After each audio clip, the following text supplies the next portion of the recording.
नमस्कार साथीहरू, यदि हजुरहरू ब्याङ्क अकाउन्ट खोल्दै हुनुहुन्छ र त्यसको लागि के डकुमेन्टहरू चाहिन्छ जसले गर्दा एकपटकमै काम होस् र ब्याङ्कभित्र गएर के गर्नुपर्छ जसले गर्दा ब्याङ्कमा अलि सहज होस् र केवाइसी भनेको के हो भन्ने जानकारी चाहिएको छ भने यस भिडियोलाई अन्तिमसम्म हेरिदिनुहोला।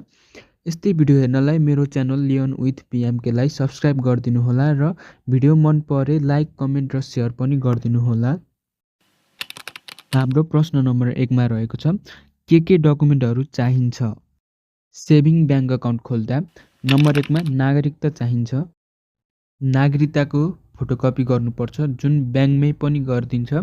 यदि हजुरहरू 18 वर्षभन्दा माथि हुनुहुन्छ भने मेजर अकाउन्ट खोलिन्छ र 18 वर्षभन्दा तल हुनुहुन्छ भने माइनर अकाउन्ट खोल्न मिल्छ जसको लागि जन्म दर्ता आवश्यक पर्छ। र 2 नम्बरमा रहेको छ परिचय पत्र। परिचय पत्रको पनि फोटोकपी गर्नुपर्छ। 3 मा रहेको छ पासपोर्ट साइजको फोटो। पासपोर्ट साइजको फोटो कम्तीमा 2 वटा चाहिन्छ। 4 नम्बरमा रहेको छ mobile number plus email ID. आफ्नै नाममा रहेको मोबाइल नम्बर र आफ्नै इमेल आइडी चाहिन्छ। कहिलेकाहीँ प्रुफ अफ एड्रेस पनि चाहिन्छ। प्रुफ अफ एड्रेस अथवा ठेगाना प्रमाणको लागि बत्तीको बिल वा पानीको बिल लान सक्नुहुन्छ। प्रश्न नम्बर 2 मा छ ब्याङ्कभित्र गएर के गर्नुपर्छ। ब्याङ्कभित्र गएपछि जुन डकुमेन्ट हजुरहरूले लानुभएको छ त्यसको फोटोकपी गरिन्छ र त्यसलाई एकै ठाउँमा राखी ब्याङ्कमा बुझाउनुपर्छ। ब्याङ्कमा हजुरको नागरिकतालाई स्क्यान गरिन्छ। अब हजुरलाई ब्याङ्कले अकाउन्ट ओपनिङ फर्म दिन्छ।